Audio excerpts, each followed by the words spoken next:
तो अब शुरू करते हैं इंडिया आफ्टर इंडिपेंडेंस के बारे में। तो इंडिया पोस्ट इंडिपेंडेंस में हम देखेंगे कि इंडिपेंडेंस के बाद हमारे पास क्या थे, प्राइम मिनिस्टर्स आए हुए थे। ठीक है, तो हर एक प्राइम मिनिस्टर आता जाएगा और वो अपने अपने कार्यकाल में कुछ कुछ स्टेप्स लेंगे। तो हम उन स्टेप्स के बेसिस पर ये कवर करते जाएंगे कि उस पीएम के अंदर हमारी कंट्री में क्या क्या इंपॉर्टेंट इवेंट्स हुए। यही है हमारी post independence history. Prime minister के हिसाब से कवर करने का ये एडवांटेज है कि हमारे पास एक टाइम पीरियड के बारे में हमको एक अच्छा आइडिया हो जाएगा। ठीक है, और प्राइम मिनिस्टर ही मेन एग्जीक्यूटिव है हमारा, जो कि मेन काम करता है। तो देखते हैं क्या है। सबसे पहले हमारे पास आ जाते हैं जवाहरलाल नेहरू। अब 1947 में जब हमको आज़ादी मिली थी तो उस वक्त इलेक्टेड गवर्नमेंट नहीं थी, डायरेक्टली इलेक्टेड गवर्नमेंट। हमारे पास कॉन्स्टिट्यूएंट असेंबली जो कि मतलब इंटरिम गवर्नमेंट के रूप में आई थी, उसके पीएम भी जवाहरलाल नेहरू थे। और जब 1951 का फर्स्ट जनरल इलेक्शन हुआ तो उसमें भी हमारे प्राइम मिनिस्टर जवाहरलाल नेहरू ही थे। तो जवाहरलाल नेहरू जो थे ये क्या थे, मैं कैसे डिस्कस करूँगा, मैं ऐसे डिस्कस करूँगा प्राइम मिनिस्टर्स को कि प्राइम मिनिस्टर को हम इस तरह से देखते हैं चीज़ों को कि प्राइम मिनिस्टर की 3 रिस्पॉन्सिबिलिटी है। एक तो ये है कि घर के अंदर कैसे डील करना है, घर के बाहर कैसे डील करना है, और मेन सक्सेस नापी जाती है इकोनॉमी से। हमारे यहाँ क्रूड वे है हैप्पीनेस को देखने का इकोनॉमी पर, ठीक है अब इकोनॉमी को ही कंसिडर किया जाता है। तो एनीवे मतलब क्या है कि घर के अंदर का उनको संभालना है, यानी होम अफेयर्स। होम अफेयर्स यानी कि घर के अंदर अगर कोई दिक्कत है तो उस दिक्कत को रिजॉल्व करिए। अगर स्टेट की कुछ डिमांड है, लोगों की कुछ डिमांड है, तो उस डिमांड को एड्रेस करे प्राइम मिनिस्टर हमारा। अगर कोई डिमांड नहीं है तो उस बीच फिर आप कोशिश करिए कि इंस्टीट्यूशंस बिल्ड करिए, एजुकेशनल इंस्टीट्यूशन या फिर साइंटिफिक इंस्टीट्यूशंस, जिससे कि देश प्रोग्रेस कर सके, मतलब शांति बनी रहे घर के अंदर। एक्सटर्नल अफेयर्स ये उसकी सेकंड ड्यूटी होती है प्राइम मिनिस्टर की। एक्सटर्नल अफेयर्स में क्या है कि हमारे आसपास की जो भी नेबरिंग कंट्रीज़ है या कोई भी फॉरेन कंट्री है वो मतलब हमें नुकसान नहीं पहुंचाना चाहिए। ठीक है, उनसे हमें तो पहली चीज़ होम अफेयर्स हो गई। दूसरी चीज़ हो गई एक्सटर्नल अफेयर्स की, फॉरेन कंट्रीज़ के साथ हमको कैसे रिलेशन बनाए रखने हैं कि हमारी सोवरेनिटी को कुछ ना हो।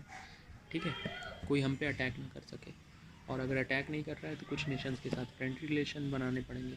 तो ये एक्सटर्नल अफेयर्स हो गए। और तीसरी चीज़ हो गई इकोनॉमी। इकोनॉमी को ही हम सक्सेस का मापदंड मानते हैं वैसे, कि हमारी इकोनॉमिक ग्रोथ कितनी हो गई, जीडीपी, इन सब चीज़ों को हम सक्सेस मानते हैं। अच्छा तरीका नहीं है पर ठीक है, यही है। तो हम इन 3 एस्पेक्ट्स पे सारे प्राइम मिनिस्टर्स को जज करेंगे, देखेंगे इन तीनों एरियाज़ में उन्होंने कैसे कैसे स्टेप्स लिए, होम अफेयर्स, एक्सटर्नल अफेयर्स और इकोनॉमी।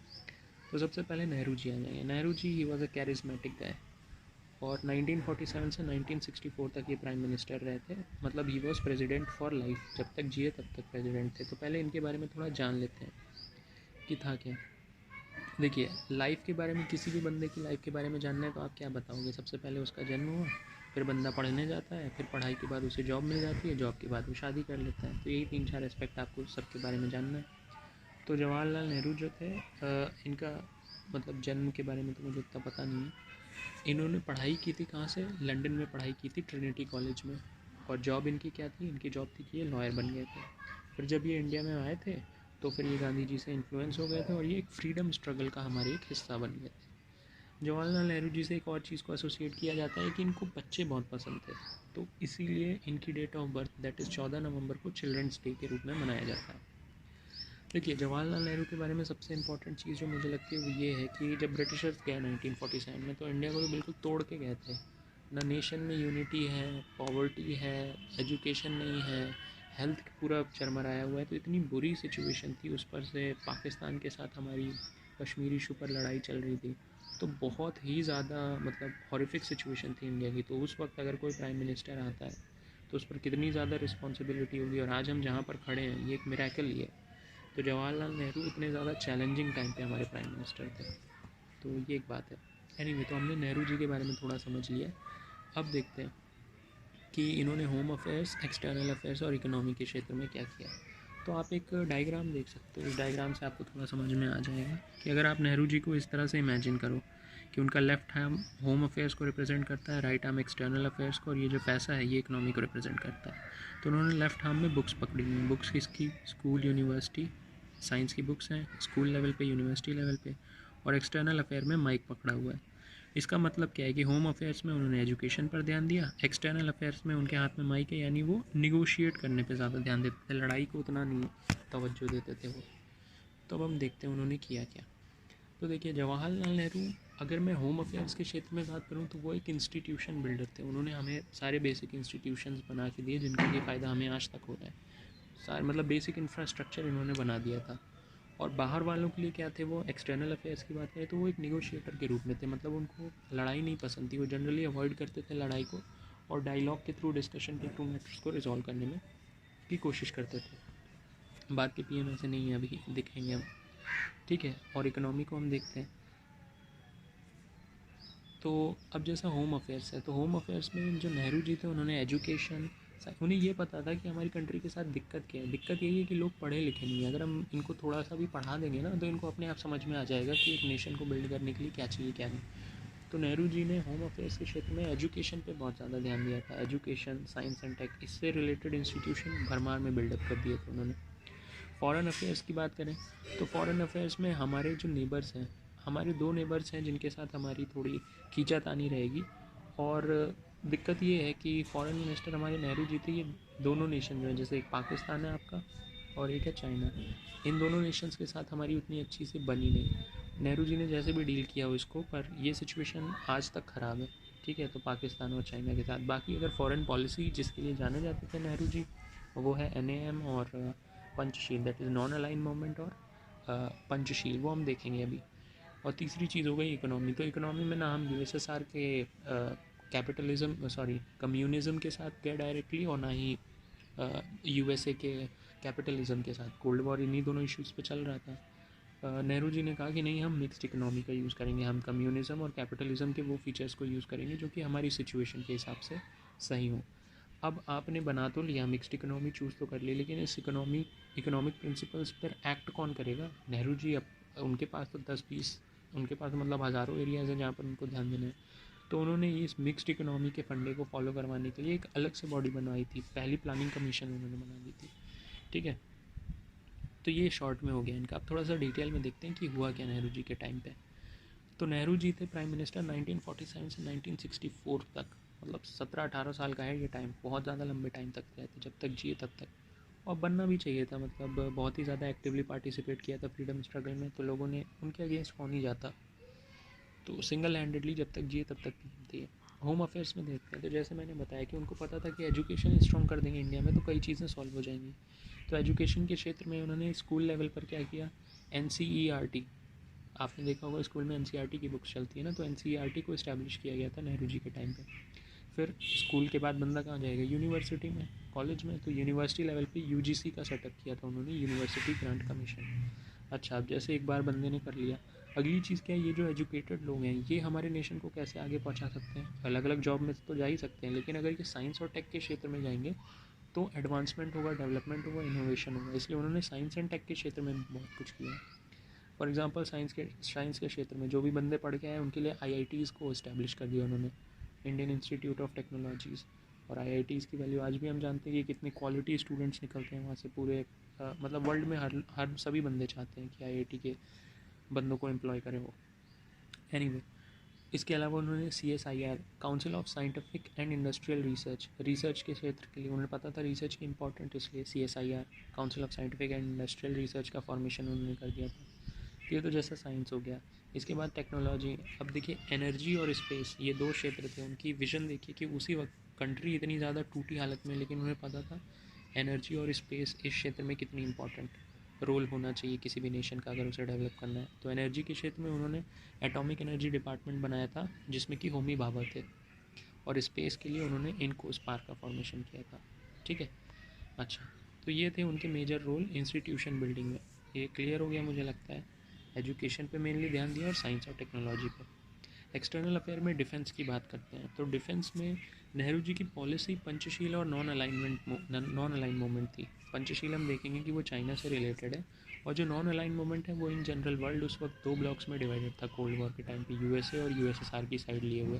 कैपिटलिज्म वर्सेस कम्युनिज्म की लड़ाई थी। तो गांधी, तो मतलब नेहरू जी ने ये कह दिया था कि हम नॉन अलाइंड है, ना इस ब्लॉक से रिलेटेड है ना हम उस ब्लॉक से रिलेटेड है। तो ये तो उनकी दो पॉलिसीज़ थी। अब देख लेते हैं कि उन्होंने हमारे आसपास के जो नेशंस हैं, नेबरिंग कंट्रीज़ हैं, उनसे कैसे डील किया। तो हमारे पास दो हमेशा हमारे आर्च एनिमीज़ हैं, आप कह सकते हो, पाकिस्तान और चाइना, और ये अभी तक इशू चला रहा है। पाकिस्तान के साथ नेहरू जी के टाइम में इंडिया पाकिस्तान के बीच में वॉर हुई थी, ठीक है। वॉर किसको लेके? 1947 की वॉर हुई थी कश्मीर इशू को लेके।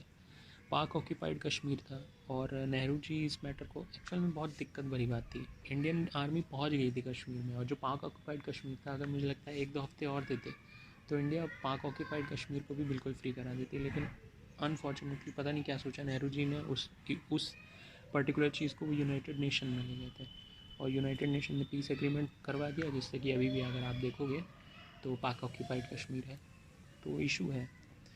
एनीवे, ये तो पहला इशू था पाकिस्तान के साथ हमारा कश्मीर इशू, जिससे हमारी उसके साथ लड़ाई भी हुई। दूसरा इशू क्या है? अगर कोई चीज़ शेयरिंग की बच जाएगी, बाकी सारी चीज़ों का तो डिवाइड हो गया, लेकिन नदियों को कैसे बांटोगे आप? तो इंडस रिवर का पानी हमारे कश्मीर से निकल के वहाँ पे भी जाता है, जम्मू एंड कश्मीर से निकल के पाकिस्तान में भी जाता है, तो इंडस रिवर वाटर डिस्प्यूट भी चल रहा है। तो ये दो डिस्प्यूट है, इंडिया वर्सेस पाकिस्तान के साथ। फिर चाइना के साथ हमारा क्या डिस्प्यूट था? देखिए, चाइना के साथ हमारी दो चीज़ों को लेके प्रॉब्लम थी। एक तो तिब्बत, और दूसरा था हमारा अरुणाचल प्रदेश, जिसे नॉर्थ ईस्ट फ्रंटियर बोला जाता था उस वक्त। तो तिब्बत के साथ क्या था? तिब्बत वाली इशू को रिजॉल्व करने के लिए हमने पंचशील एग्रीमेंट कर लिया था चाइना के साथ, ठीक है। तो उसमें क्या हुआ था कि तिब्बत में दलाई लामा आपके रहते थे, दलाई लामा आ गए थे इंडिया में, और चाइना ने इसके अगेंस्ट रिएक्ट किया कैसे? लद्दाख की टेरिटरीज़ को ऑक्यूपाई करके, ठीक है। तो अगर आप देखोगे कि हमारे जो जम्मू कश्मीर का एरिया है, उसमें अक्साई चिन जो एरिया है, उस पर चाइना ने कब्ज़ा किया हुआ है, ठीक है। तो ये एक इशू है। तो आपने देखा कि नेहरू जी के ही टाइम में क्या हुआ था, जम्मू कश्मीर के दो हिस्से, जो लेफ्ट वाला पाकिस्तान के क्लोज वाला हिस्सा है पाक ऑक्यूपाइड कश्मीर, वहाँ पे पाकिस्तानी इन्फ्लुएंस हो गया, और जो राइट वाला चाइना के क्लोज है अक्साई चिन, वो चाइना के पास आ गया। तो ये इशू तब का बना हुआ है और अभी तक रिजॉल्व नहीं है। फिर अच्छा, ये तो एक चीज़ हुई। तो पाकिस्तान के साथ एक वॉर लड़ी नेहरू जी ने, और चाइना के साथ भी एक वॉर लड़ी नेहरू जी ने, वो थी 1962 में, साइनो इंडिया वॉर। इसमें क्या हुआ था कि चाइना ने नॉर्थ ईस्ट फ्रंटियर पर, यानी अरुणाचल प्रदेश पर अटैक कर दिया था, और मतलब उन्होंने, बोला जाता है चाइना वाले जीत भी गए थे, और ये इतनी ज़्यादा बुरी, मतलब बिग ब्लो थी to the self respect of India. और ये इसका इफेक्ट आप इसी चीज़ से समझ सकते हो कि नेहरू जी जैसे लीडर जो कि इतने ज़्यादा रिस्पेक्टेड थे, उनको भी नो कॉन्फिडेंस मोशन झेलना पड़ गया था पार्लियामेंट में इसकी वजह से। और हो सकता है आप याद रखने के लिए ऐसे समझ सकते हो कि साइनो साइनो इंडिया वॉर का बहुत ज़्यादा भारी धक्का लगा नेहरू जी को, और इसके बाद क्या हुआ कि कुछ ही टाइम बाद, इसके जस्ट 2 साल बाद नेहरू जी की मृत्यु हो गई। तो उसके बाद जो डिप्टी, मतलब वाइस प्रेसिडेंट होगा, वो उसको पीएम बना दिया जाएगा तब तक के लिए, जब तक कि प्रॉपर इलेक्शन नहीं हो जाते। तो गुलजारी लाल नंदा जी को बना दिया गया था प्राइम मिनिस्टर, ठीक है। अभी अब फिर उसके बाद क्या हुआ, नेहरू जी के बाद, अब नेहरू जी जैसे ही जाएंगे एक पावर गैप आ जाएगा, तो उस पावर गैप को फिल करेगा सिंडिकेट आपका। तो सिंडिकेट कांग्रेस के ही अंदर का ग्रुप था। वो क्या डिसाइड करता था? वो Congress leaders, old senior Congress leaders का ग्रुप था, जो कि ये डिसाइड करता था कि नेक्स्ट पीएम किसको बना दें, ऐसा माना जाता है।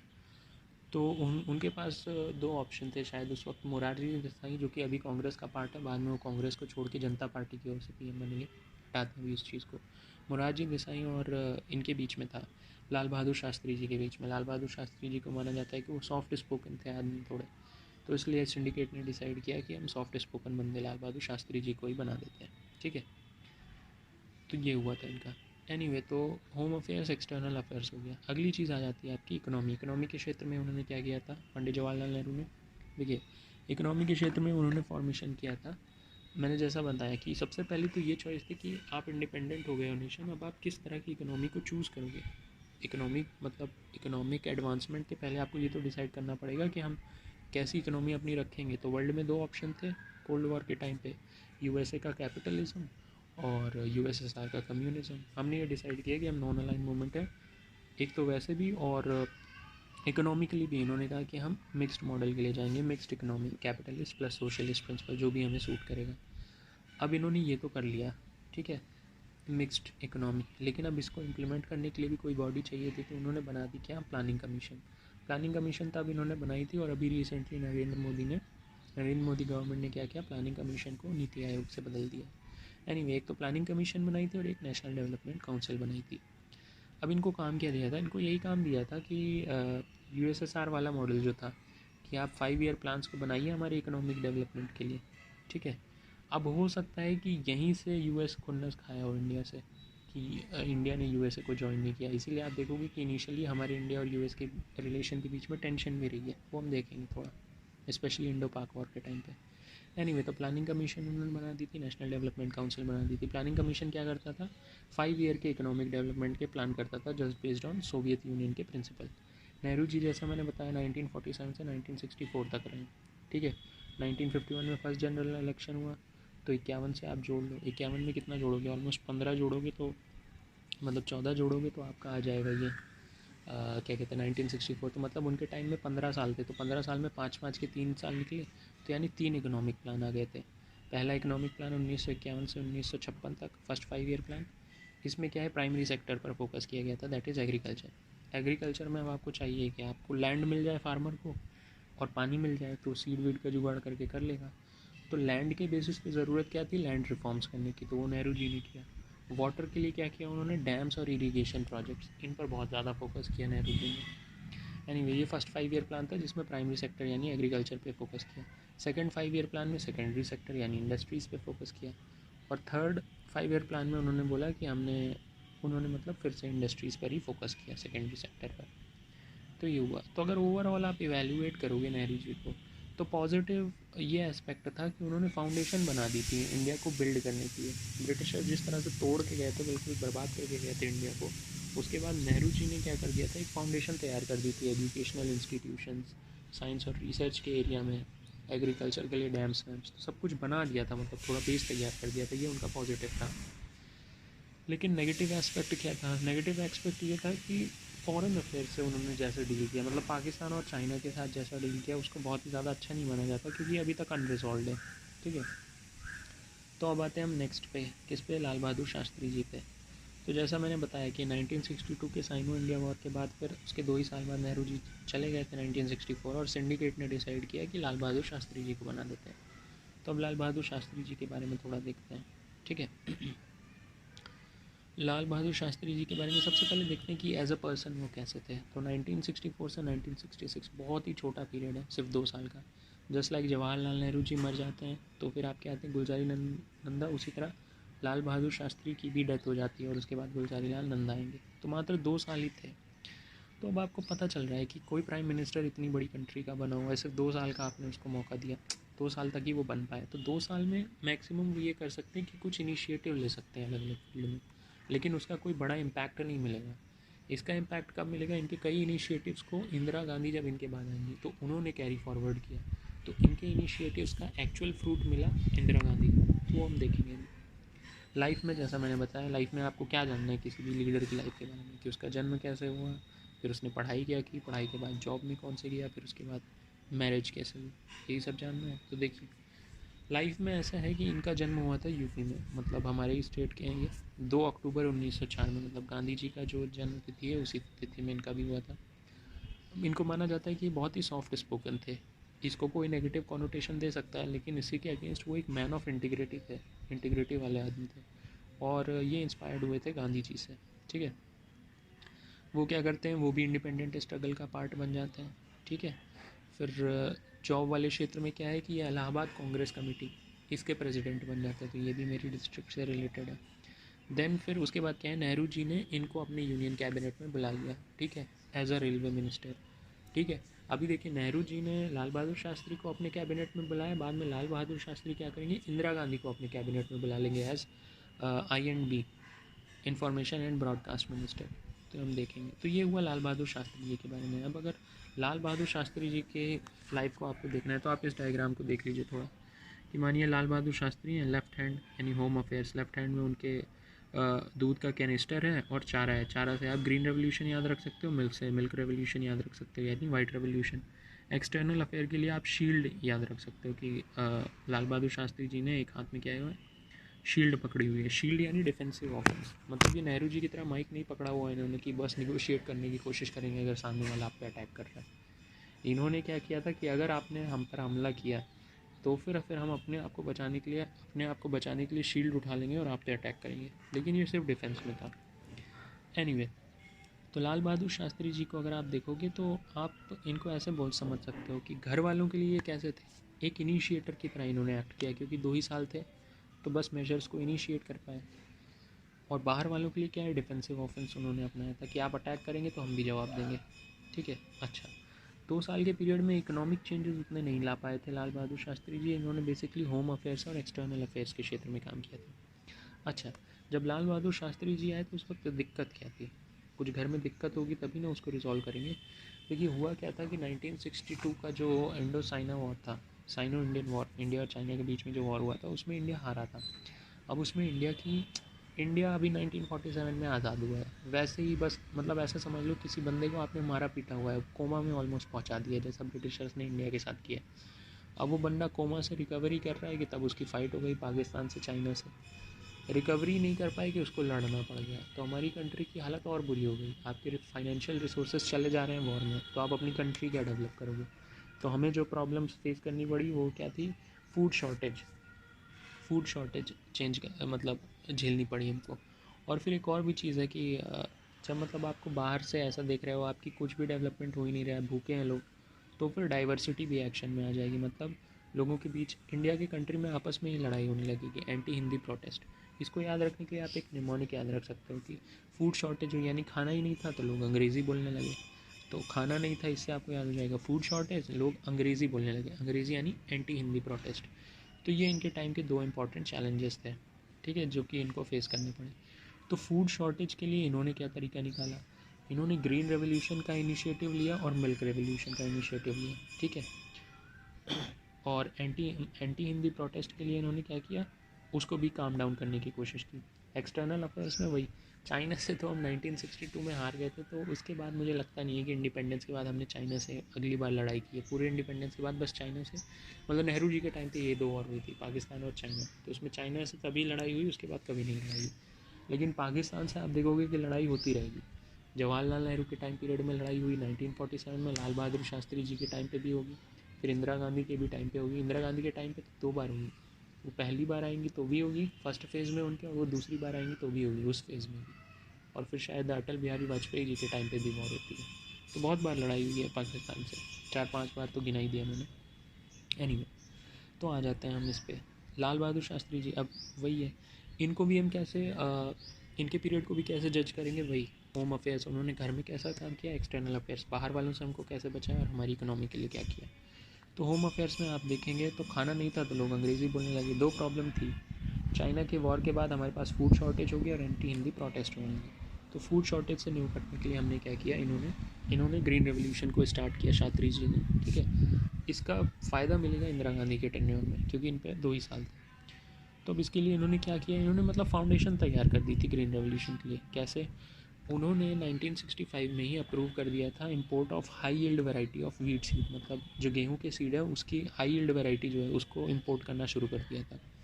और उन्होंने यूनाइटेड स्टेट्स के साथ, मतलब यूएसए के साथ एक एग्रीमेंट भी साइन कर लिया था कि वो इंडिया को क्या वीट भेजे, क्योंकि हमारे पास दिक्कत थी। प्लस अब आपने मंगा तो लिया ना जितना ढेर सारा, उसको मैनेज कैसे करोगे, कोई बॉडी तो चाहिए इतना ढेर सारा मैनेज करने के लिए। तो इन्होंने FCI यानी फूड कॉरपोरेशन ऑफ इंडिया का भी फॉर्मेशन किया। तो ये तो ग्रीन रेवोल्यूशन खाने के देखने के लिए।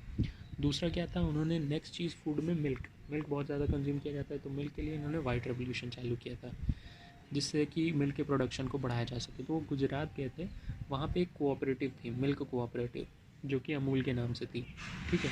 तो अमूल की सक्सेस उन्होंने देखते हुए क्या किया, अमूल आज भी बहुत बड़ी कंपनी है, अमूल की सक्सेस देखते हुए NDDB का फॉर्मेशन कर दिया, नेशनल डेयरी डेवलपमेंट बोर्ड। तो इस तरह से ग्रीन और वाइट रेवोल्यूशन में इनका एक इंपॉर्टेंट रोल था। ठीक है।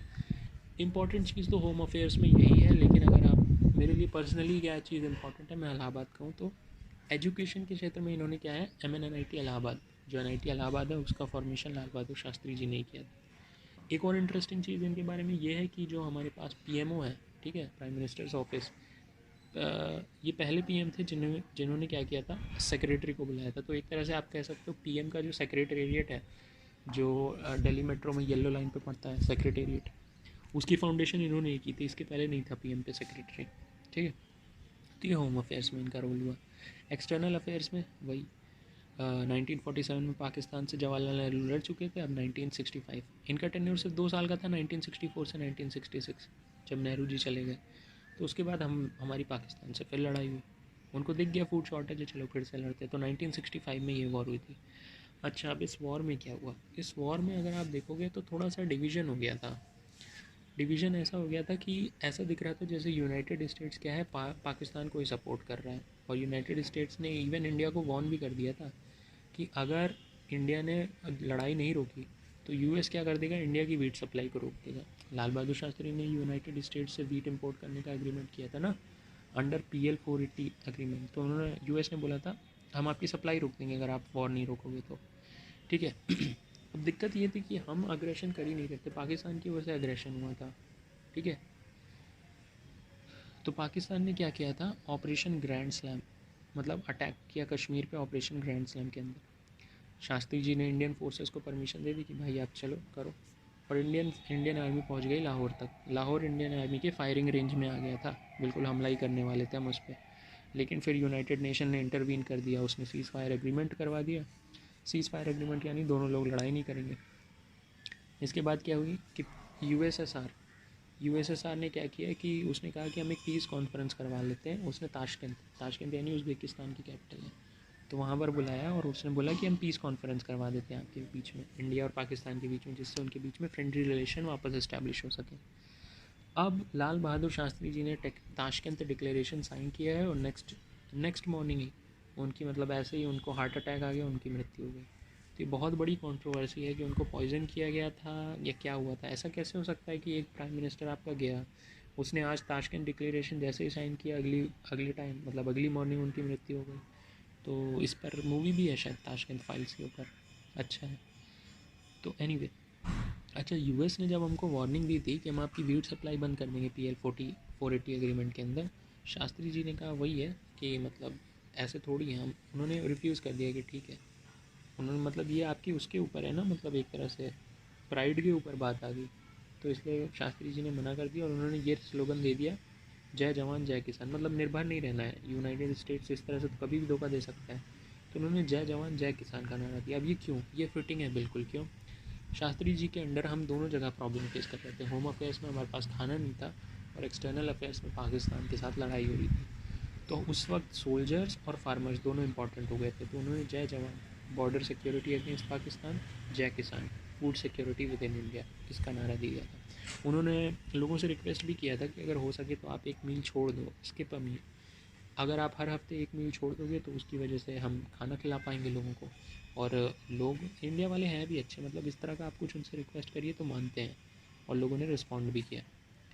तो ये आपका था क्या, लाल बहादुर शास्त्री जी का टेन्योर, कि उन्होंने क्या किया, कैसे किया। इकोनॉमी में उतना ज़्यादा नहीं कर पाई, क्योंकि 2 ही साल है, उसमें क्या करेगा इंसान, ठीक है। अब इसके बाद आएंगी इंदिरा गांधी, और ये तो मेरी फेवरेट प्राइम मिनिस्टर है। इनका जैसा भी रहा हो टेन्योर, जो भी इन्होंने किया हो, but I like her a lot.